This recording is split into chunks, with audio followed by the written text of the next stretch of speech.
Recording has started. Brilliant. So thank you everyone for coming today to the Lunch and Learn session through HiveMind Network. And so today we've got Stuart Webb. He's going to be presenting about strategic doing and looking at that agile way of transformation.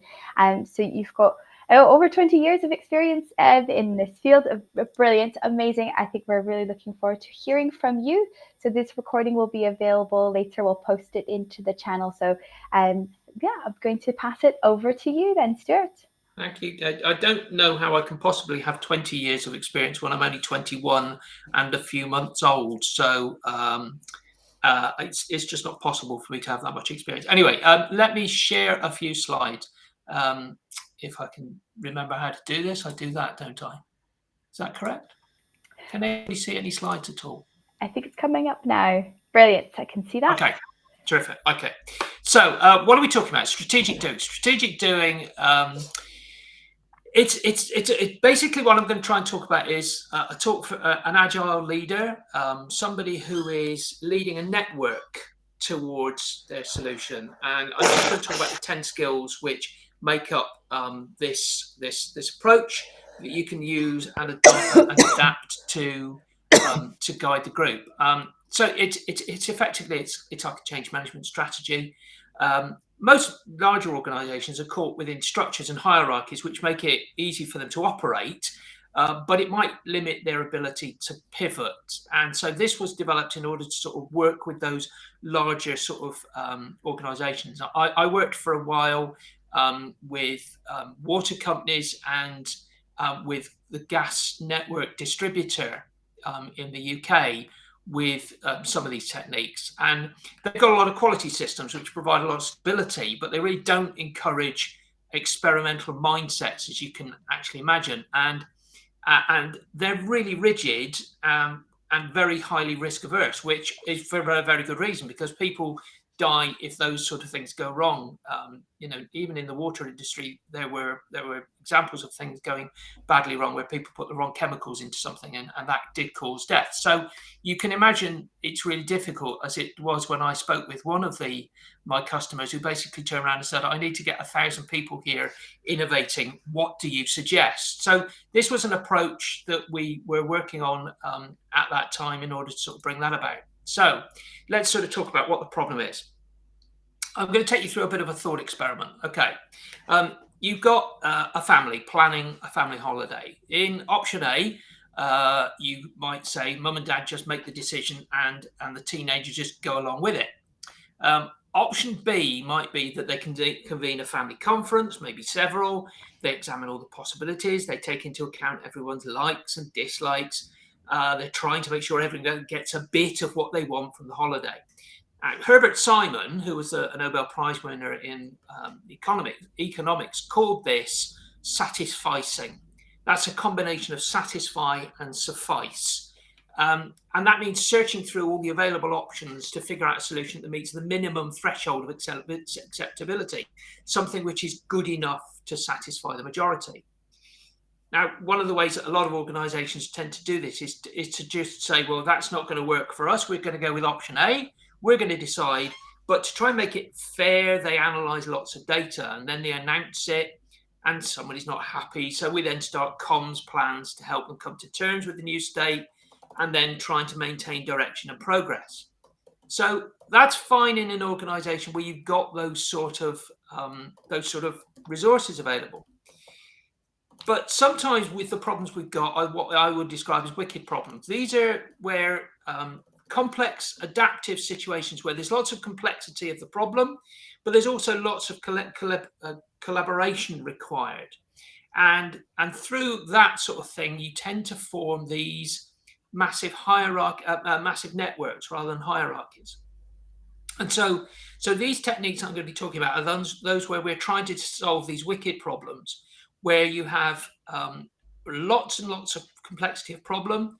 They might be something which is like the innovation networks that I was doing with the gas network, with the water board, where we were trying to have really complex problems that we were trying to solve, such as when does a pipe buried deep underground start to fail?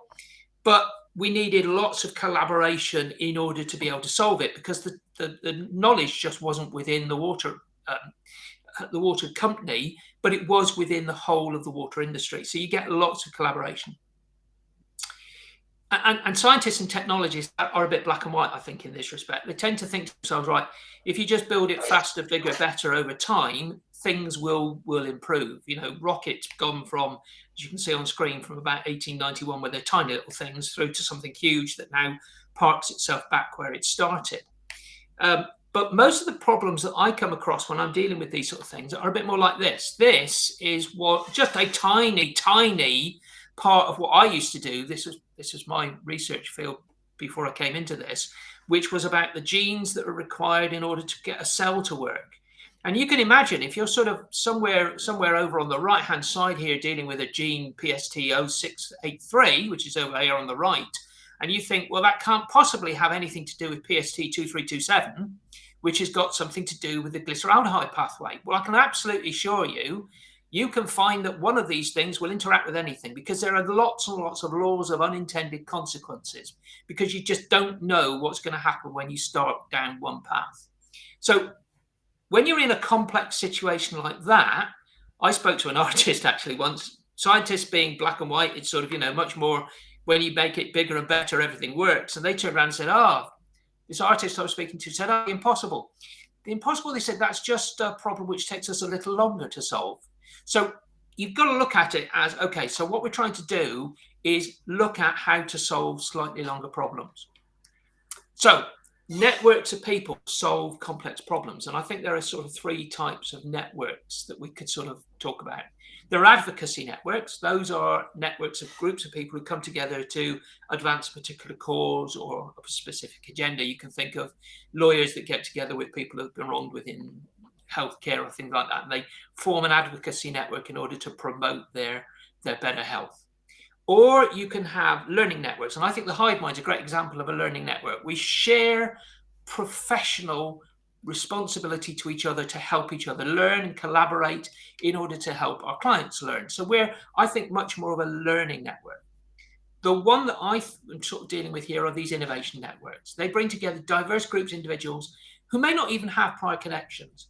They're characterized by the exchange of ideas and the pursuit of really innovative solutions. So what do these networks look like? Well, here's an example of one of these networks. And you can see there are, here on the left, there's a small network, and on the right, there's a slightly bigger network. And you can see around one of the each of these dots, effectively, they form around resources or assets, if you like. These can be skills, they could be buildings. The resources are the source of the network coming together. Often they may be individuals with particular skills, but they also might be represented by companies.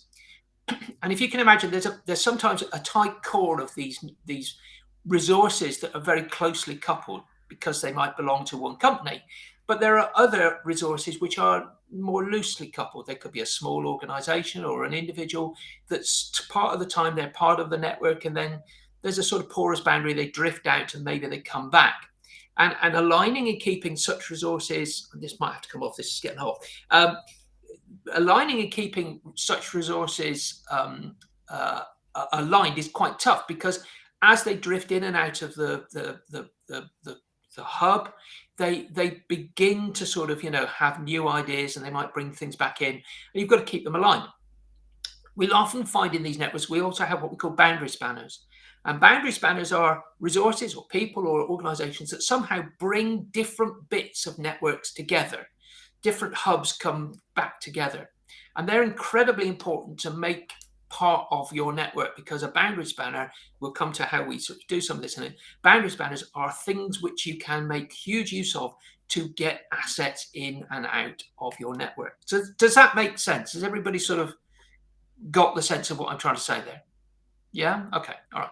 Let me give you a much more real example. This was the network which formed the Apple iPod. That was obviously some time ago, but the Apple iPod wasn't, it was a great idea, but Steve Jobs had. But as you can see, there were a huge number of people that were involved in it. You have got, on the right-hand side, you've got people like the music industry that had to be brought in to provide the content that the iPod was going to use. You've got people on here like some of the hardware and software developers, which Apple needed in order to be able to use their resources in order to create the device. On the left, you can see an awful lot of the people who are involved in the accessories, because what's the point of creating a device which doesn't have nice cases? It can't be plugged into your car. All of those things had to be aligned to bring together this one device. And Steve Jobs was an absolute genius, but one of his great skills that's never been truly recognized, I think, in any of the talks that we've seen, is he was able to assemble these groups and keep them aligned. He was brilliant at keeping these people aligned with a goal. And so some of the stuff that I'm going to talk about today, he was using these techniques. They weren't really codified, but he was using some of these techniques. And that's where some of this strategic doing came from people like him who were great at aligning huge numbers of resources and hubs together to make the progress that they needed. Is that making sense so far? I'm just sort of setting up the scene that this is a technique we use for helping people to align resources when they've got these wicked problems to solve with these highly innovative networks. If there are any comments at this stage, Colleen, I'm happy to sort of answer questions, and I'll stop sharing for a moment in case we need to. If you want to unmute yourself or just put a hand up in your video, then we can. That Carrie did leave a comment in the channel. She wonders if satisfy I can't even pronounce it. Was a combination of satisfy and maybe and sacrifice rather than suffice. So well, apparently it was satisfy and suffice, because the guy that developed it or wrote about it, that's the words he used in his Nobel Prize paper. But hey, I think it accurately describes what I think is going on there. It is trying to find a way of meeting the minimum requirements of everybody, and it's just an awful way of doing things, isn't it? So I carry on. Sorry, is this something that you still continue using to this day, mapping it out and highlighting what you have and what's around it, or what? I have you. Yeah, I'll come to how I don't actually draw those diagrams anymore. At one stage, I did actually sort of draw some of those diagrams, but I don't think it necessarily helps to have it diagrammatic. I'll come to that in a bit, Pierre. But one of the ways we do it now is by we ask the right question in order to draw resources out. Okay. And the second question I have for you is: you talked about the coupling of the people, the title, and what you did for the water industry and how they factor it all together. Is there an impact of different size organizations will have different, and that's the key thing I want to try and understand here, you see, because somebody like, if I use an example of a big organization like NTT Data, which comes to mind, which has 360,000 people, compared to a small organization like, I don't know, I can't think off the top of my head, somebody small who's got 200 people in the organization, they'll use different techniques and a different approach. And how do you deal with each of those? So we'll get to groups. The secret is to have to be very mindful of the groups you get together, and when you've got something like NTT Data, you have to have somebody within your group who can work within. So you know that sort of boundary spanner. You need one of those boundary spanners. So one of the things you have to do when you're putting groups together, you have to find people who you can recognize as boundary spanners, who are good at getting assets in and out of your network. I have done some work with NTT Data, and it could be, and it could be hugely problematic if you couldn't get the right sort of boundary spanner in your group. And in fact, one of the techniques that you have to be when leading these sort of things is to be constantly asking the question: have we got the right person, and do we need to go find somebody else? Because if they are not acting as your ambassador within NTT Data, you get nowhere. So you need, and I can sort of talk a bit more about this thing. I use the term ambassador because for me, an ambassador is a great description of this, because an ambassador, if you think what they do in their job, the ambassador is somebody who will represent the government to the country that they're placed within, but they also spend a huge amount of their time finding out what's going on within the country and passing that back into the Foreign Commonwealth Office, for instance, because they then inform future decisions of the government. And you have to be looking at those people who have got that two-way interface. If they're too one-way, they're not acting as the right person within the network. Does that make sense? Yep, it does. Actually, I had to ask those questions. Sorry. Yeah, no, they're good questions because they're absolutely critical. Shall I crack on and we can get to the skills and we can? Yeah, okay. Let me see if I can restart the presentation because only knows if I've got this right. Does that show on the screen? Yeah. Oh, good. I've not messed it up yet. Right. So now, okay. So let's go on to. Excuse me. So what we're trying to do here is this idea of developing trust to develop the real power of innovation. So trust takes time to develop. You can see the illustration. I call it going from turf to trust, because you start off with people who are absolutely aware of each other, but they are still within their own turf. They don't care about each other. They're not willing to share. You then start to explore where you might share information, but you're certainly not at the stage where you're sharing resources because trust hasn't developed. But then as you start to get into the sort of cooperation and teamwork, you get alignment and people who are absolutely trusting each other. And then eventually when you get to the extreme time limit, you begin to get innovation going. And it needs to change. We need to do things and move things forward. And it is a case of trying to guide the time or move the time or move people down that line as quickly as possible with the right techniques and the right questions to get them there. So what are we doing? The most important thing here, it's about conversations. It's about getting those conversations going. The most important work in the new economy is creating those right occasions. And that's a quote from Alan Webb from a few years back.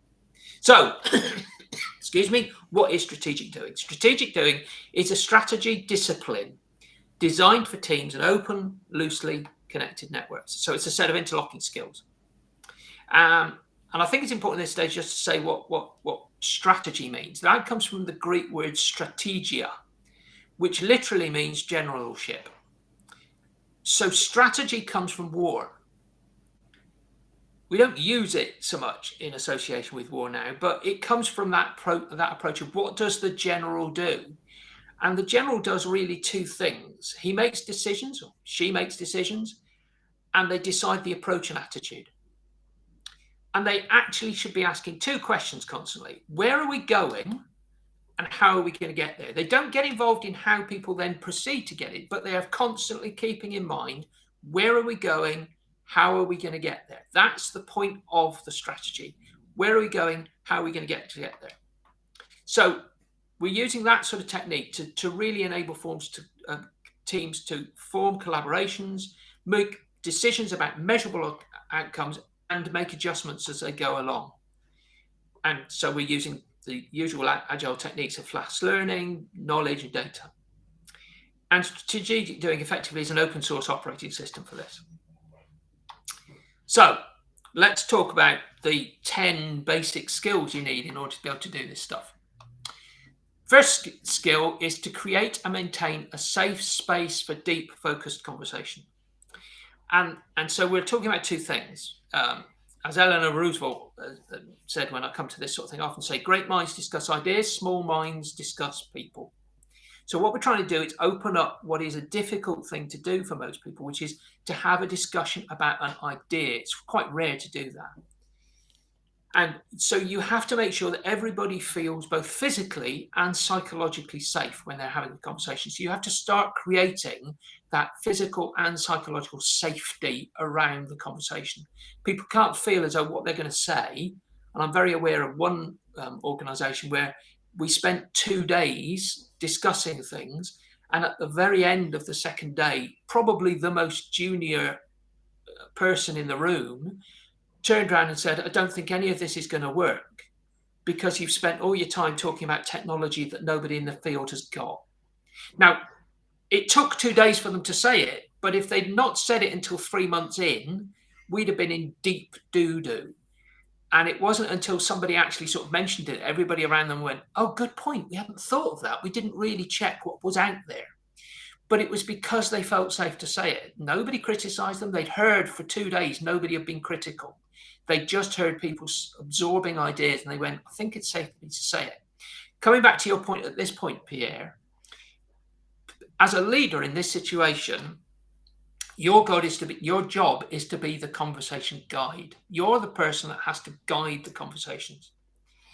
You have to be very aware of the group sizes that you're getting together for these conversations. I think that the optimal group size is around 7 or 8, and there's some research that tends to say that for every additional person, you drop the effectiveness by 10%. So once you reach about 17 people, pretty much the only thing you can decide is, are we ready for a break?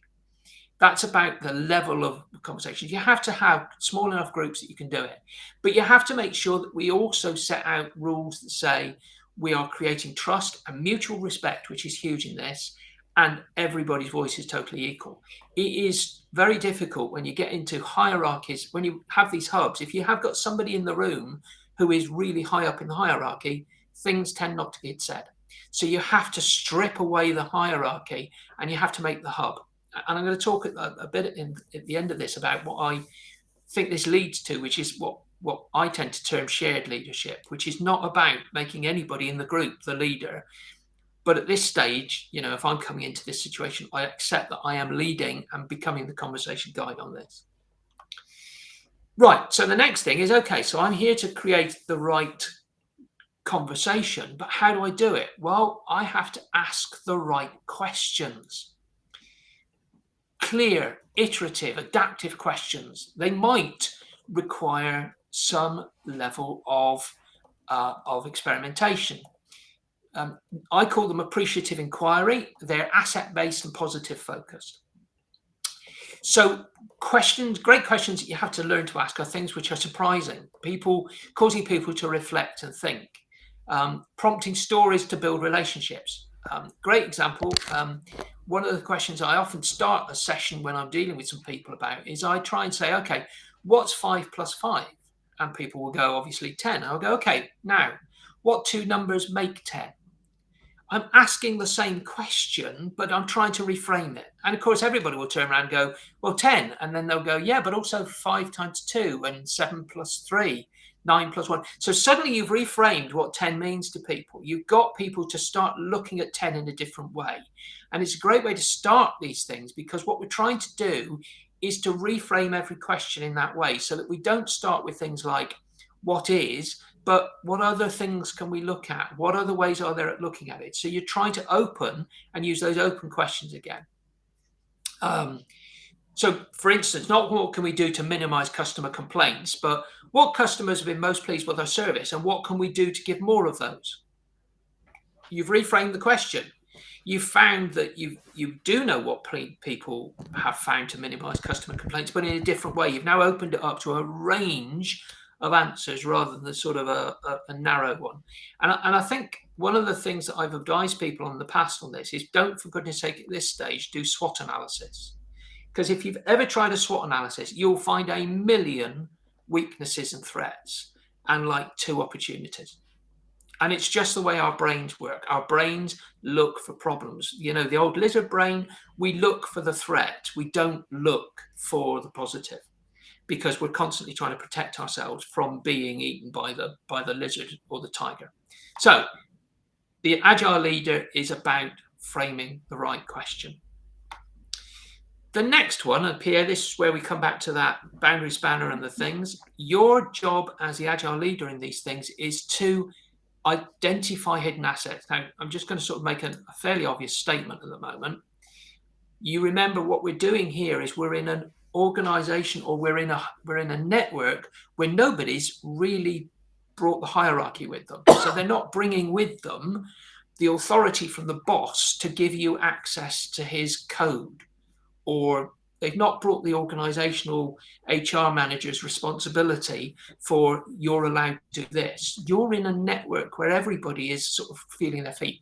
So the job of the leader is to uncover those hidden assets. Now, those hidden assets might be, my organization's got access to this code, you can have it. But it also might be, do you know, in the evenings, I'm a brilliant treasurer for my scout group. And so I'm prepared to act as the finance person on this network. And one of the things that you have to do is you have to uncover those often hidden sources of asset. So I break assets down into 4. That's the physical and natural, such as buildings, meeting rooms, etc. Oh, sorry, 4. Yeah, 4. Skills and knowledge. I've forgotten how many there were, so I'm going to count. Skills and knowledge. So, for instance, the fact that they do have the skills to be a treasurer, but also don't forget things like, they might have access to data sets. I've collected all the names and addresses of every MP in the country, or I know where to get them from. Social. I happen to be a member of the hive mind. I could get you access to a whole bunch of people there that would be really useful in this situation, or obviously capital. But don't. The one thing I've learned about capital, I often sort of look at it as how much money. But somebody could say, well, I haven't got any money, but I could donate my time to put an ad in the newspaper in order to get some more opinions or get some more people involved. There was a technique I used a long time ago, which was called Make a Difference. And one of the things we learned on Make a Difference was always involve other people. So find ways of reaching out to other people. So your job as the Agile leader in this is to be the inventory taker. Remember your 4 categories to spur thinking. Remember that your assets will change. People might be reluctant to surface an asset when they're at the beginning of this turf war, but when they get into trust, they might bring all those assets out. So constantly being on the lookout for new inventory, new assets, and uncover them constantly. As your leader, your responsibility is to try and get that and start to get them to take that ownership. How am I doing for time? Colleen, am I doing okay? Yeah, you've got about, good 20 minutes. 20 minutes. Okay, all right. I'll move on, because otherwise I'll be here forever doing this. Right. So I just want to take us. I'm on to 4. This one is probably the most interesting one for me, but we'll talk about it. So if you look in 2015, there's a really interesting article that was published by some Italian researchers who looked at chefs for inspiration about innovation. And they found new dishes usually feature a combination of separate ingredients that chefs have often had lying around in their kitchens but have never put together. And it's because they've been trained very vertically. They're very deep experts. They know exactly how to make the best bechamel sauce. They know the very best ragu. What you have to do in these networks is start to learn to think horizontally. The reason that I'm kind of enthusiastic about this one is because it's the one that I adapted most early in my career. I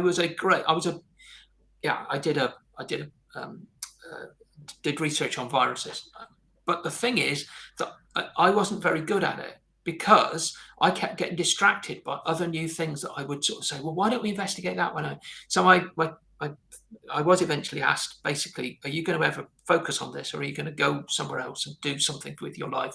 Because you're not very good at this. You're too distracted by things horizontally.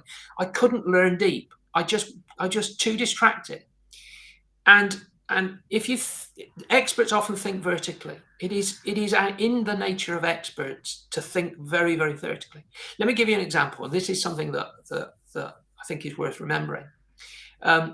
Horizontal thinking has to be developed, and you often can do it by putting yourself into a different situation and going and sort of experiencing something else. There was an engineer working on how to remove ice from power lines. He went for a walk. He went out for a walk and he went and bought himself some honey. And as he was thinking about this honey, he noticed on the pot there was a bear shaking the honey pot. And he thought, that's an interesting thing, isn't it? Why is that bear shaking the honey pot? And it suddenly took him to, why couldn't I shake my power lines to get the ice off them? What if they were made of wood and there was a pot at the top, and the bear was so keen to get the pot, he climbed up the line and that shook the line? Well, he couldn't find a way of implementing that. But what he did do is it kept him thinking about how to shake the lines. And I think you'll find, Diane, in Canada, they fly helicopters over power lines because the vibration of the rotors shakes the lines enough to drop the ice off. Because the thought of the shaking of the lines was enough to get into the real solution that he could implement. Your job as the Agile leader in this situation is to be is to be the conductor of how to identify new opportunities. You need to be the connector. You need to know enough about the other bits of the network. And this is where Steve Jobs was brilliant. He had such a wide range of skills. He would be reaching into different networks because he'd know there'd be something over there that was fascinating. And he just wanted to bring it into his group or whatever. You've got to really get into what it is that you can do. Now, one of the techniques I use on this sort of thing, I ask each person to just note 4 or 5 ideas. But as each person will have slightly different experiences and knowledge depth, you've then got 4 or 5 ideas from each of the people in your group, say 10, so that's 40 ideas. And you ask the question, what if? And somebody might within that group go, oh, wait a minute, I can think of something. So you have to get and promote that connection going on. Okay, halfway through, I will keep going on this one. Colleen, I promise I'll try and finish by 1, but if not, you're here till 3 o'clock, and Christmas Day is just a day when we can continue the conversation. So, right, decision making. You, as the leader in this, have to look for the big easy. I'll explain what I mean by the big easy in a minute. But it's about the next real stage. You've now got the core of an idea. The next thing to do is to make progress. Now, this is where I get really excited because I'm a strategic doer. I love the strategy stuff, but it's the do that we have to make progress on. We have to turn this into something absolutely worth doing. Now, you can go back to the satisficing again, and you try and find the minimal way to make progress, or you can do what I prefer, which is look for the big easy. Now, the big easy is a 2x2 matrix. I'll just very quickly get it on. It looks like this. A 2x2 matrix. I get everybody, say I've got 3 options now that we've decided we're going to do. I get everybody to come along and say, right, I want you to think on a 2x2 matrix. Which is the lowest cost of those 3 and which is the easiest to implement? So, which is going to have the highest impact and which is going to have the ease of implementation. So those are my 2 axes. Which is the one that I'm going to have as going to make most progress? Which is going to be the quickest to do? And I give everybody a dot labeled A, B, and C, and ask them to come up and plot it on a 2-axis line like this. And people will have different opinions. They're naturally going to have different opinions. They might see different costs associated. They might see more activity associated. But everybody will put their dot somewhere for each one of those 3 options.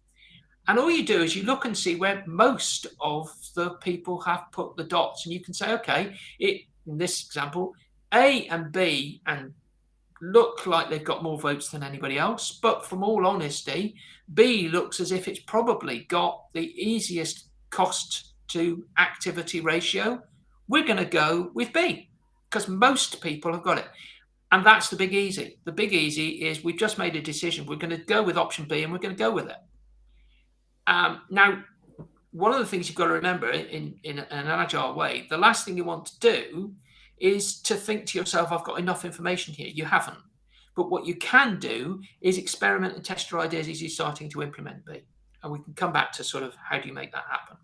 I'm just going to pause because I've been talking for ages and I don't know if there are questions or anything that anybody wants to bring in at this stage, given what we've just been talking about.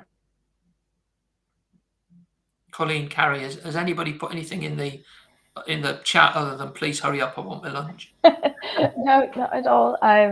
Just some comments about some of the imagery that you used from myself. And I know Diane's taking notes though, so I feel like she'll have questions at the end. Okay. Right. I have another question. This is really, really fascinating, Stuart. There's one consideration you haven't taken into account, and that's really the different cultures. So, for example, if you use that organization we talked about before, there's a very offshore Indian presence compared to a UK presence. And the challenge you have is trying to get the hierarchy in say Indian organizations is that the guy at the top is responsible for everything. So how do you deal with that? So two things, Pierre. One of which is the time element takes a bit longer with some organizations like that. So to move from turf to trust can take longer. But one of the key things, and we sort of talked about this. I have been known when I know that those cultures exist to eliminate the top guy and bring in only some junior people who will feel freer to speak. Now, it's tough to eliminate the top guy, but and it can be a top guy or top girl, it's equally problematic. It is the hierarchy. It is bringing the right people that you can. Now, that's where we go back to the network. Sometimes you look around the network and you can realize you've got the wrong person that's currently in your network, and you move them out, you bring somebody else in. And it's through that sort of porous boundary. You have to basically isolate them and say, I'm sorry, you're just not helping us out. We need somebody else in here. But you do find, even with tough cultures where hierarchy is important, as you move between that turf to trust, it takes longer, but you can get up into trust and you can break it. It took me a while with one Indian organization I was working with. It really did take a while. But eventually we got the right people and they sang. Okay. Shall I carry on and try and get to the end of the 10 before I run out of Thank you. time? That's good, because I know we'll share the presentation, and then we can always continue the conversation in the channel as well. I think you've got these slides, haven't you, Colleen? So you can. Okay, so where are we? 10. Right. So this is where we need to. And this actually came from somebody in China. This particular phrase. Somebody I was working with in China actually said that they felt they were sleeping in the same bed but different dreams with the rest of the group, which is a brilliant expression. I absolutely bought into it. The problem that we were seeing within that particular situation was everybody had by this stage realized where we were going, but they hadn't bought into the outcome and the measurable characteristics that we were going to see. So they were all going in the right direction, but unfortunately they were dreaming different dreams. So one of the things you have to do at this sort of situation is start asking the questions: if we're successful, what will we see? What will we feel? How will we make lives different? And we need to capture those outcomes, and then from that start to develop your KPIs, your measurements, because everybody needs to actually sort of understand what the measurement will be. So I describe this as the job of the Agile leader is to be the dream catcher. It's to make sure that we've got the right KPIs in place to measure the progress on these projects. The next one, because we've now reached the stage where we've done the big easy, we've got a thing that we've agreed that we're going to do. We've got some KPIs. Is to start now. For me, you need to start by slowly, but go fast. So you have to define your low fidelity, minimum viable product that you're going to prototype. Now that may be code. It may actually be a new organization. It might be a flyer that you're going to distribute to or an email that you're going to distribute to your potential investors or networks or things like that. What it does is it starts to engage everyone. You need to create that buzz, and you need to test some key project assumptions at this stage. One minimum low fidelity prototype I did was just a site visit. We then did some customer discovery interviews, and from that we were able to build an initial business model. It was enough to get the buzz. It tested some key assumptions. Everyone got involved in it. At that point, we were able to sort of really start making progress. So the job at this stage for the Agile leader is to be an experimenter. What's going to produce this initial progress, this initial buzz? Okay, obviously at this stage, you have got to build that plan with tiny little micro commitments, and your job is to end up using those resources you've been made aware of and you're now discovering to be that deal closer. Now, in these situations, it's very difficult because you have got a network of people, so common sense project management has to apply. You have to make sure that everybody has got clarity, and I'll come back in a minute to how we make sure that we measure on this, but you've got to have clarity. Who's doing it? When are they going to do it? And remember that, particularly in this situation, it's not done until it's reported back to the group. Because unless the whole of the network knows what's happened and it's been it's been successful, it's just hanging there as an undone thing.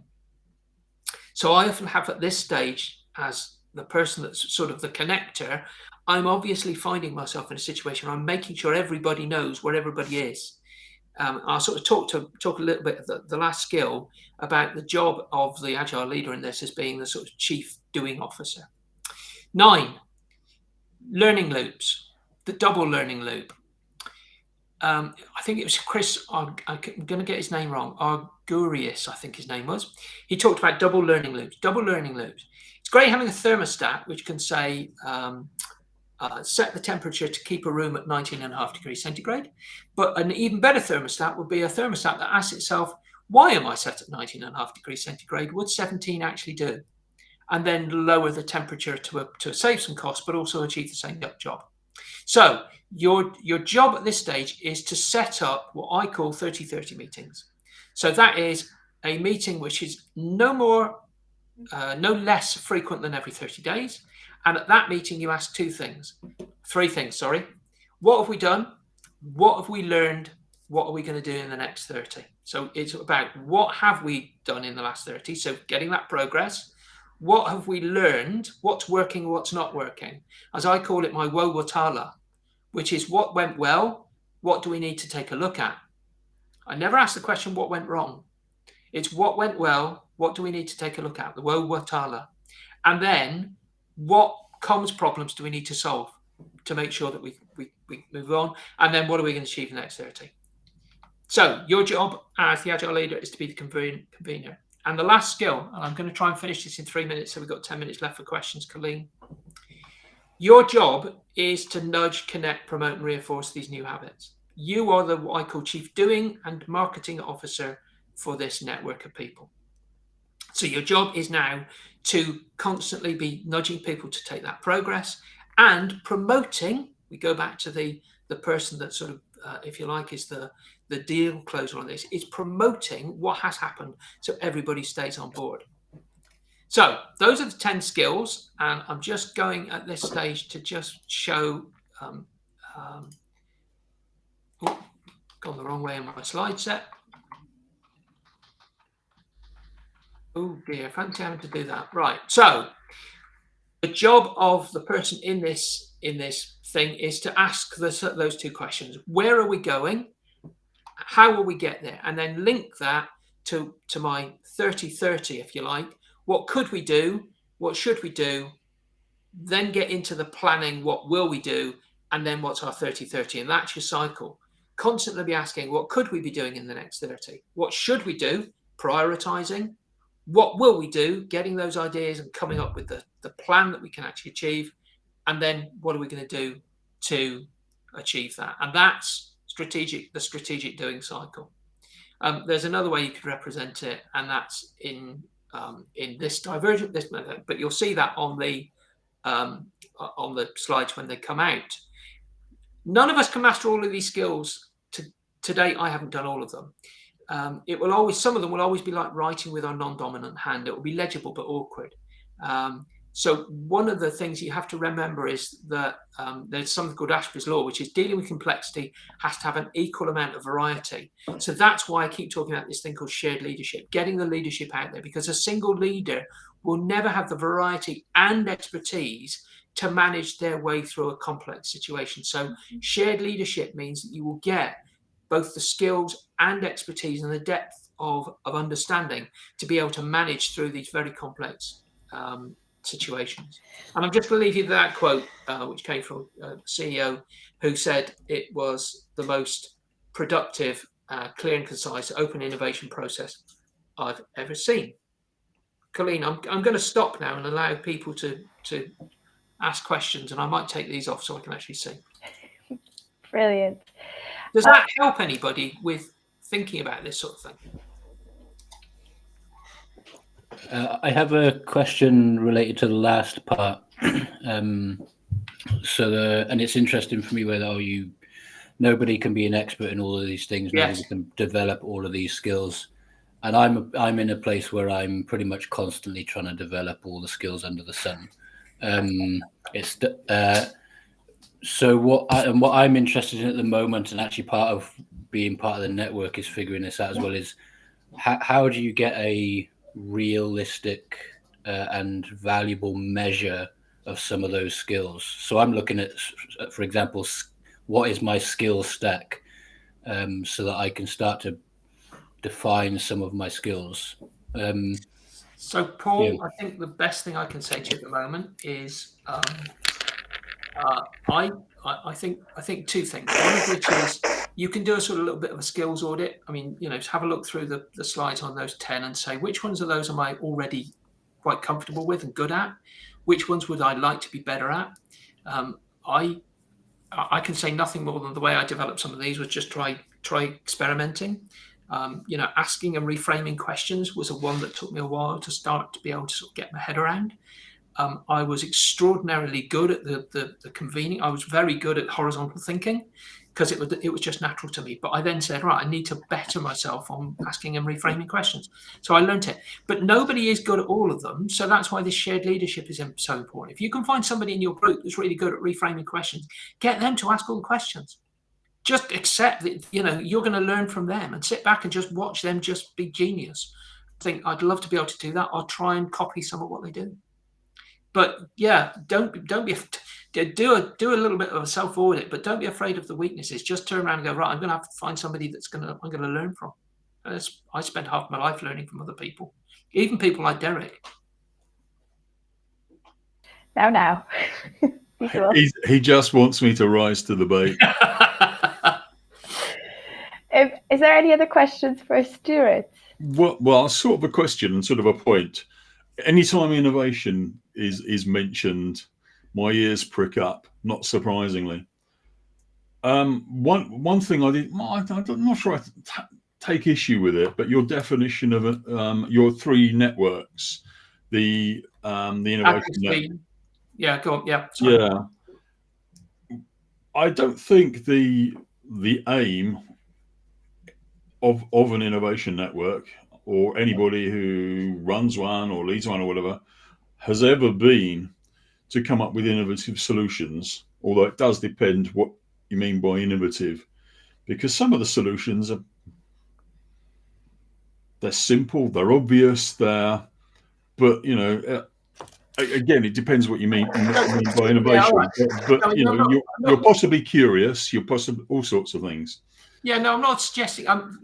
This is something that I've done, like I said, with those sort of massive sort of networks with places like National Grid, with water companies, where they wanted to get as many potential suppliers involved, but also the community and things like that. It is a very different situation to where you're within a company and sort of saying, right, what's our next product going to be? So some of these techniques can be used in that, but most of these 10 are used in those quite diverse sort of networks, Derek, I guess. Because in my experience, if you go to a group of people, whoever they big or small they may be, and say, we want to come up with innovative solutions, then they automatically exclude stuff that they think isn't innovative, but might be. Yeah. So the thing is don't throw the baby out with the bathwater, I suppose. And the other thing, very quickly, relates to the sorts of people that you've been doing these things with. A lot of the techniques that you mentioned are how should we put this? Not new, but might be new to some people or a lot of people. Agreed. I have a book of techniques, 144 of them, which I acquired years ago, and I've moved on and acquired more since then. But my question is am I in danger by using, I wouldn't say more current stuff, but stuff that might be more out there, of actually not speaking the language that these companies are? Would I be speaking a foreign language to some of them? Yes, I think you probably are in danger of doing that. I kind of come back to the fact that most of the time we've got to be speaking very simple language. If you get together with some very, very complex organizations, you can say some very buzzwordy things and everybody goes away with a completely different understanding of what you're trying to do. Yeah, no, I must have. I try and avoid the buzzwords, but yeah, it's what you're trying to do has to be Or I come back to, can we just clarify exactly what we're trying to do here? What are we doing? How will we get there? What are we doing? Where are we going? How are we going to get there? Brilliant. Sorry, Diane, did you wave your hand? I'm sorry. Yes, I think Diane will give you the floor to last question, and then I'll take the last 30 seconds of the call. So off to Diane. Thank you very much, Colleen. I have a question in regards to this approach and working with an organization that a very low risk tolerance. Yeah. Wicked problem. Yeah. Fear of failure. Yeah. Okay, so how you've got this kind of vision of what that might look like. How do you take this approach to actually address some of these areas that you need to address? You're absolutely talking about a project that I did with the gas distributor in this country, which is massively risk averse, hugely afraid of failure because they're funded by essentially the government, and just would not make some progress. So how did we do this? It took time. That was the first thing. It took time, and we took, and I'll sort of, I haven't got the slides anymore.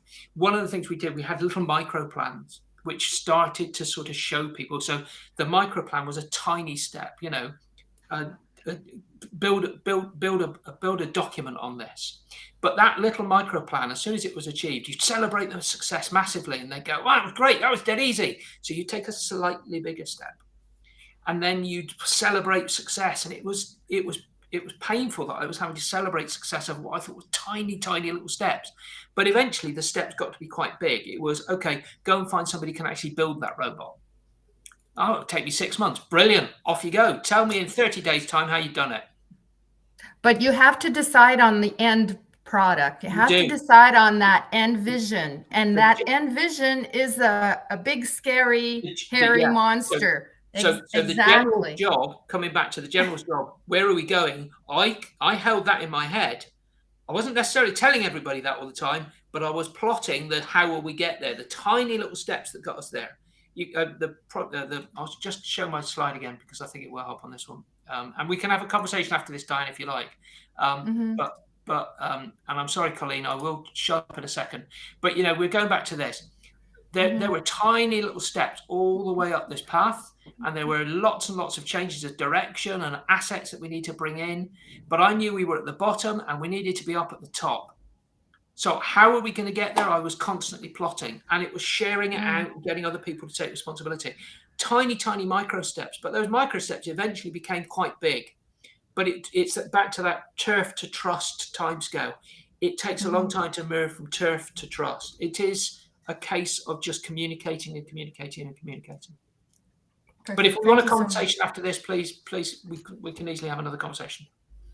Thank you. Colleen, I'm going to have to shut up, aren't I? I could go on for most of the afternoon. I know. This is brilliant. Well, I know this is something I'm going to be percolating later. A lot of these things, you're like, oh, it's like brilliant. This thing has a name or a way to do it or a format.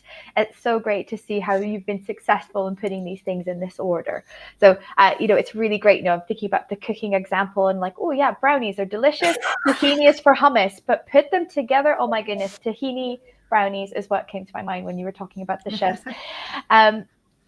Brilliant. Thank you so much, Stuart. It was fantastic. I really, really enjoyed that. Please continue asking questions, getting that into the channel. Definitely connect with Stuart on LinkedIn. He does a podcast. And I find them very thrilling to listen to as well. Letting you know what's coming up next in our Lunch and Learn. We've got James Farley is going to be presenting Hope is Not a Strategy on January 4th. We'll have Gary Figgins presenting on the 18th of January. Get paid when you want, how you want. Interesting way of going. And actually, Marina Parker will be on February 1st. She'll be keeping the business case alive and kicking. So if you are interested in doing any presentations or know somebody who might want to get in contact, please let me know. We'd love to continue this series. It's been just thrilling. We'll make sure the recording is available for all of you. Please continue the comments in the channel and keep having lunch and learning. I don't know. I'll work on the sign off. But thank you so much, everyone. And thank you, Stuart. Brilliant. Thank you.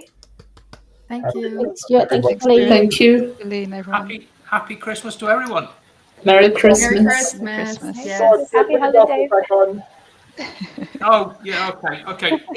I can't actually see through the damn things. There you go, yeah, just for you. It's great. Thank you.